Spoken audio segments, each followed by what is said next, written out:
యేసుక్రీస్తు నామమున అందరికీ శుభములు తెలుపుచు వాక్యము చదువుకొని ధ్యానించుకుందాం.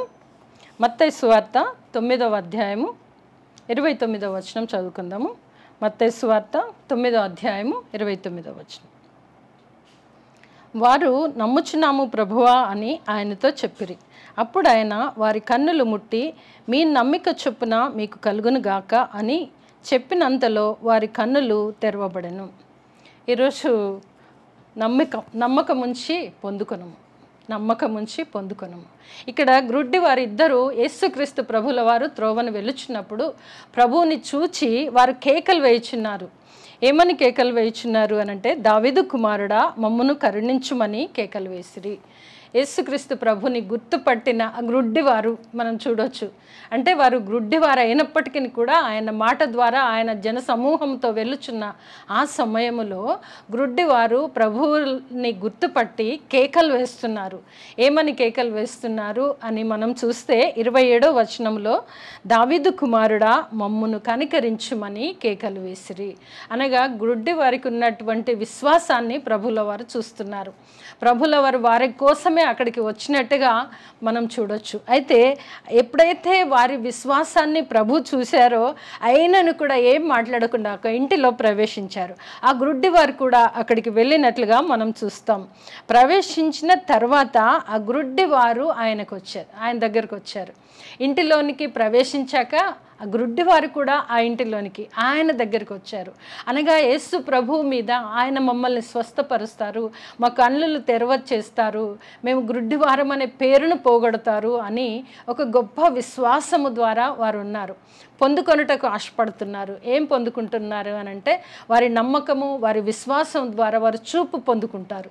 కనుక వారి విశ్వాసాన్ని పరీక్షిస్తూ ప్రభుల వారు కూడా దారిలో వస్తున్నప్పుడు వేసిన కేకను వింటూ ప్రభు ఒక ఇంటిలోనికి వచ్చి ఉన్నప్పుడు గ్రుడ్డి వారు కూడా అక్కడికి ఆ ఇంట ప్రవేశించిన తర్వాత ఆ గ్రుడ్డి వారు ఆయన యుద్ధకు వచ్చింది. చూడండి, దారి తెలియలేదండి మాకు, మేము ఎలా ఆ ఇల్లును వెతుక్కోవాలి, ఎలా రావాలి అని ఏ సాకు చెప్పకుండగా వారు గ్రుడ్డి వారు అయినప్పటికీ కూడా ప్రభువునందు నమ్మకం ఉంచారు, విశ్వాసము చేత కేకలు వేశారు. అంతేకాకుండా ఇల్లు కనుగొంటూ యేసు ప్రభుల వారు ఉన్న ఇంటికి వారు వచ్చినట్టు మనం చూస్తుంటున్నాం. యేసు, ఇది నేను చేయగలనని మీరు నమ్ముచున్నారా? మిమ్మల్ని స్వస్థపరుస్తాను లేదా మీ కన్నులు తెరవబడతాయి అని మీరు నమ్ముచున్నారా అని ప్రభుల వారు వారిని ప్రశ్నిస్తున్నారు. అనగా వారి విశ్వాసాన్ని మాట రూపకంగా బయట పెట్టడానికి, క్రియారూపకంగా మనం చూస్తే దారిలో వెళ్తున్నప్పుడు వారు కేకలు వేస్తున్నారు, దావీదు కుమారుడా మమ్మును కరుణించయ్యా అని కేకలు వేశారు. ప్రభుల వారు చూస్తూ అలా వచ్చే ఇంటిలో కూర్చున్నారు. వారు కూడా వెతుక్కుంటూ వచ్చి ఇంట్లోకి వచ్చి ప్రభు దగ్గరికి వచ్చి అడిగిన వెంటనే ప్రభుల వారు అంటున్నారు, నేను మీ కన్నులు తెరుస్తానని లేదా మీకు స్వస్థత కలుగుతుందని మీరు నమ్ముతున్నారా అని ప్రభుల వారు ప్రశ్నించారు. అప్పుడు వారు ఏమంటున్నారంటే, వారు నమ్ముచున్నాము ప్రభువా అని ఆయనతో చెప్పిరి. నమ్మకముని వారు క్రియారూపకంగా చూపించారు. వారి విశ్వాసం ద్వారా ఇంటికి వచ్చారు. మరి మాట ద్వారా కూడా, అయ్యా మేము నమ్ముచున్నామయ్యా, అందుకే నిన్ను వెతుక్కుంటూ వచ్చాము, నీ దగ్గరికి వచ్చాము, దారిలో కేకలు వేసాము, ఇల్లు వెతుక్కుంటూ మీ దగ్గరికి వచ్చాము తండ్రి అని వారిద్దరూ కూడా నమ్ముచున్నాము ప్రభువా అని చెప్పగానే అప్పుడు ఆయన వారి కన్నులు ముట్టారు.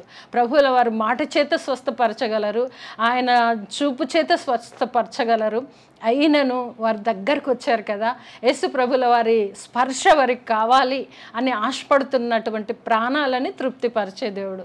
కనుక ఎప్పుడైతే వారు నమ్ముచున్నాము ప్రభు అన్నారో, మీరు స్వస్థత కలుగును గాక లేదా చూపు నందుదు గాక అని చెప్పలేదు. కానీ యేసు ప్రభుల వారు వారి కన్నులు ముట్టి వారి కన్నులకి ముట్టారు, వారి కన్నులను తట్టారు. ఆ కన్నులు తెరవబడాలి అని వారు ఆశించారు, నమ్మకం ఉంచారు, విశ్వాసం ఉంచారు, ఆయన్ని అడిగారు, పొందుకోబోతున్నారు. కనుక ప్రభుల వారు కూడా లేచి తన కన్నులను ముట్టినట్టుగా మనం చూస్తుంటున్నాం. మీ నమ్మిక చొప్పున మీకు కలుగును గాక. ప్రభు ఏమి చేయలేదు, ముట్టారు, మాట చెప్పారు. ప్రభు కూడా మీరు నమ్ముతున్నారు కనుక మీ నమ్మిక చొప్పున మీకు కలుగును గాక అని చెప్పినంతలో వారి కన్నులు తెరవబడాను. వెంటనే అడగటం ఆలస్యము, వారిని ప్రభు నమ్మకం ఉందా అని అడిగారు. వెంటనే నమ్ముచున్నాము ప్రభువా అని వారు చెప్పడం ఆ లోపునే మరి ప్రభువుల వారు లేచి వారిని కన్నులు ముట్టి స్వస్థపరిచినట్టుగా చూస్తుంటున్నాం. కన్నులు ముట్టి ఏమన్నారు, ఏదో క్రీమ్ పెట్టో లేదా మందు ఇచ్చో లేదా డ్రాప్స్ వేసో అలాంటిది అలా ఏం చేయలేదు. కానీ ప్రభువు ముట్టి మీ నమ్మిక చొప్పున మీరు నమ్మారు కదా, నేను ప్రభువునని, నేను స్వస్థపరిచే దేవుడనని, మీ సృష్టికర్తనని మీరు నమ్మారు కనుక మీ నమ్మకం చొప్పున అనగా వారిని స్పర్శించారు, వారిని తట్టారు, వారిని ముట్టారు, వారికి ఆదరణ కలిగించారు. మనం యెషయా 66:13 చూస్తాం, ఒకని తల్లి ఆదరించినట్లు నేను మిమ్మల్ని ఆదరిస్తాను. ప్రభు ఆదరించారు, వారిని పట్టుకున్నారు, వారికి కళ్ళు ముట్టి మీ నమ్మకం, ఎందుకంటే నేను స్వస్థపరచడం కాదు, మొట్టమొదట మీ నమ్మకాన్ని ఎత్తి చూపిస్తున్నారు. మీ నమ్మిక చొప్పున మీకు కలుగును గాక అని చెప్పిన వెంటనే వారి కన్నులు తెరవబడెను. ఏ ట్రీట్మెంట్ అండి? మాట, స్వస్థత. ఎలా అంటే ప్రభు నోటి నుండి వచ్చే మాట, ఆయన చేతి తాకిడి వలన కలుగు మాట ద్వారా వారికి స్వస్థత కలిగింది. వారి విశ్వాసం కూడా అంత గొప్పది. దారిలో వెళ్తున్నప్పుడు ఆ పోన్లే అని ఊరుకోలేదు, వారికి స్వస్థత కావాలి, ప్రభు బాగు చేస్తాడని గొప్ప విశ్వాసం ద్వారా కేక వేశారు, నమ్మకం ఉంచారు. ప్రభు దగ్గరకు వచ్చి వారు పొందుకున్నారు. నమ్మకము ఉంచి పొందుకొనుము అని ఈరోజు మన అంశం కూడా. కనుక ఈ గ్రుడ్డి వారు నమ్మకం ఉంచి పొందుకున్నట్లుగా మనము చూస్తుంటున్నాం. అలాగే చూస్తే మార్క్స్ సువార్తలో కూడా, మత్తయి సువార్తలోనే 22వ వచనం ఒకసారి చదువుకుందాం. మళ్ళీ మత్తయి సువార్తలోనే 9వ అధ్యాయము 22వ వచనం చదువుకుందాం. యేసు వెనుకకు తిరిగి ఆమెను చూచి, కుమారి ధైర్యముగా ఉండుము, నీ విశ్వాసము నిన్ను బాగుపరచునని చెప్పగా ఆ గడియ నుండి ఆ స్త్రీ బాగుపడెను. అంతకుముందే ఒక స్త్రీని బాగు చేసినట్లుగా మనం చూస్తాం. అక్కడ విశ్వాసాన్ని కూడా ఎత్తి చూపిస్తున్నారు ప్రభువుల వారు. ఆమె విశ్వాసాన్ని చూపించారు, ఆమె నమ్మకాన్ని చూపించారు. నీ విశ్వాసం చొప్పున నీకు కలుగునుగా కానీ చెప్పిన వెంటనే, ఒకవేళ ఈ గ్రుడ్డి వారు కూడా చూశారేమో, నిజంగానే ఆ ప్రభువు తప్పకుండా స్వస్థపరుస్తారు. ఒక విశ్వాసమును గమనించి ఆ స్త్రీని బాగు చేశారు, మమ్మల్ని కూడా బాగు చేస్తారని 29వ వచనంలో గుడ్డి వారు ఇరువురు కూడా విశ్వాసము చేత నమ్మకం ఉంచి ప్రభువుని అడిగి పొందుకున్నారు. నమ్మకముంచుము పొందుకుంటావు అని ప్రభువుల వారు మనకి ఈరోజు హెచ్చరిస్తున్నారు. మన జీవితంలో కూడా అనేక విషయాలు జరగవచ్చు.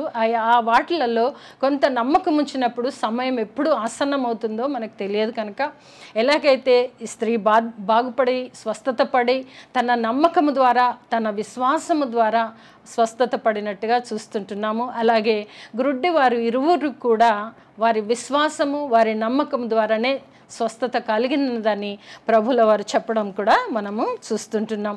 అలాగే మార్క్స్ వార్తలో కూడా చూద్దాం. మార్క్స్ వార్త 11వ అధ్యాయము 24వ వచనం చదువుకుందాము. మార్క్స్ వార్త 11వ అధ్యాయము 24వ వచనం.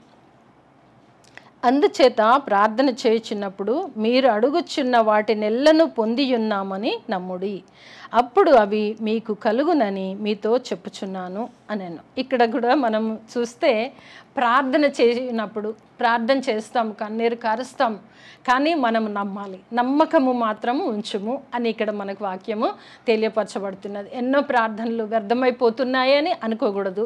మనం చేసిన ప్రతి ప్రార్థనకు ఏదో ఒక దినాన మనము జవాబు పొందుకుంటాం, మనం ఫలితం పొందుకుంటాం. ఎందుచేతనంటే మనము అనుభవించే శ్రమ కంటే ఎక్కువ వచ్చినప్పుడు మనం చేసిన ప్రార్థనలో నుండి దేవుడు సమాధానం ఇస్తాడు. మనం అనుభవించదగింది అనుభవించడానికి ప్రభువు చూపిస్తారు. అందుగురించే మనము వాక్యం చదివినట్లయితే, అందుచేత మీరు ప్రార్థన చేయనప్పుడు మీరు అడుగుచున్న వాటినెల్లను పొంది ఉన్నామని నమ్ముడి. నమ్మకం ఇక్కడ ప్రాముఖ్యం. నమ్ముడి, పొందుకొనుడి, నమ్మకముంచి పొందుకొనుడి అని ఈరోజు వాక్యం. అనగా మనం ప్రార్థించిన ప్రతిదీ కూడా విశ్వాసము చేత ప్రభువుని అడుగుతాం. చాలా ఓపికతో, నెమ్మదితో ఎన్నో రకములుగా దేవుణ్ణి ప్రార్థిస్తాం. మనుషులను నమ్ముకొనుట కంటే యెహోవాను ఆశ్రయించుట మేలని మనము అనునిత్యం అనుకుంటూ ప్రభు పాదాలు పట్టుకొని ప్రార్థించుకుంటాం. కానీ నమ్మకం లేనట్లయితే అది పొందుకోలేరు అని వాక్యం చేత ఈరోజు హెచ్చరించబడుతున్నాం. అందుగురించే మీరు ప్రార్థన చేయనప్పుడు అడుగుచున్న వాటినెల్ల పొంది ఉన్నామని నమ్ముడి. నమ్మకం గురించి ప్రభుల వారు ఈరోజు నిన్ను నన్ను హెచ్చరిస్తున్నారు. కనుక అవి మీకు కలుగునని మీతో చెప్పుచున్నాను. మన ప్రార్థన వ్యర్థంగా పోదు అంటున్నారు. ఎప్పుడో ఒక దినాన మనము మన స్థితిగతులను ఎరిగి దేవుడు అది మనకు అందించే దేవుడని విశ్వాసముతో నమ్మకం ఉంచి వాటిని పొందుకుంటున్నాననే నిరీక్షణ కలిగి ఎదురు చూడాలంట. కనుక మనం కూడా కొన్నిసార్లు మన సమయం ఎప్పుడు వస్తుందా, ప్రభువు దగ్గర నా లిస్ట్ అంతా పెట్టాను, నా సమయం ఎప్పుడు అనేది మనం చూసుకున్నప్పుడు తప్పకుండా ప్రభువు నుండి పొందుకునే దైవ దీవెనలు, మనకు కావలసిన ఈవుల్ని ఇస్తాడు. ఎందుకంటే మనకు కావాల్సిందంతా మనం అడగక ముందే ఎరిగిన దేవుడు. మనం అడిగిన తర్వాత ఎప్పుడు ఇవ్వాలో అదే ఆయన చిత్తం. కనుక పొంది ఉన్నామని మీరు నమ్ముడి అంటున్నారు. మనం ఎన్నోసార్లు ప్రార్థన చేసి నిరుత్సాహపడవచ్చు, కానీ ఒకసారి మనము నెమరు వేసుకుంటే ఇవన్నీ లిస్ట్ అంతా ప్రభుల వారి దగ్గర ఉంది కదా, ఎప్పుడు వస్తుందో చూద్దాం, ప్రభు నాకు ఇస్తారా ఇవ్వరా అని మనము ఆయన ఇచ్చే దాని కొరకు విశ్వాసం చేత నమ్మకం ఉంచి ఎదుర్కొన్నట్లయితే నమ్మకం ఉంచి పొందుకునే స్థితిని కూడా దేవుడు కలిగిస్తాడు అని ఇక్కడ మనకి వాక్యం ద్వారా సెలవియబడుతున్నది. కనుక నమ్మకం ఉంచి పొందుకుందాం. చాలా విషయాలలో మనము నమ్మకం లేక పోగొట్టుకుంటామట.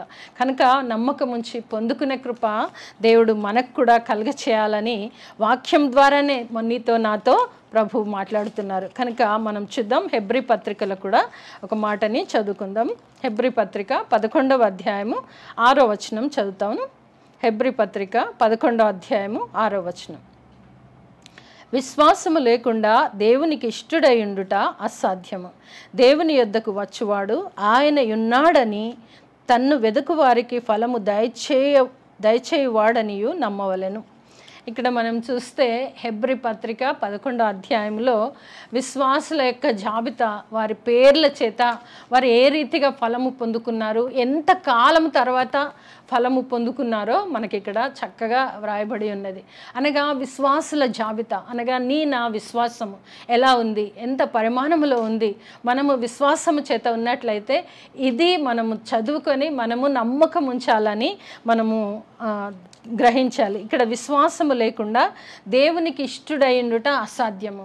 దేవునికి విశ్వాసం కావాలి. మొట్టమొదటి స్టెప్ విశ్వాసము ద్వారా దేవుడి దగ్గరికి వెళ్ళాలి, ఆయనకి ఇష్టముగా ఉండాలి, ఆయన ఇస్తాడని ఒక నమ్మకం కూడా కలిగి ఉండాలి. విశ్వాసము లేకుండా దేవునికి ఇష్టుడైండుట అసాధ్యమని వాక్యం ఈ ఋషి మనల్ని హెచ్చరిస్తున్నది. ఎందుకంటే మనం వాక్యము నమ్ముతాము, కానీ విశ్వాసం ఉందా? ఆ విశ్వాసము ద్వారా తొట్టిల్లుచున్నామా, విశ్వాసము ద్వారా స్థిరపరచబడుతున్నామా అనేది మనము చూసుకోవాలి.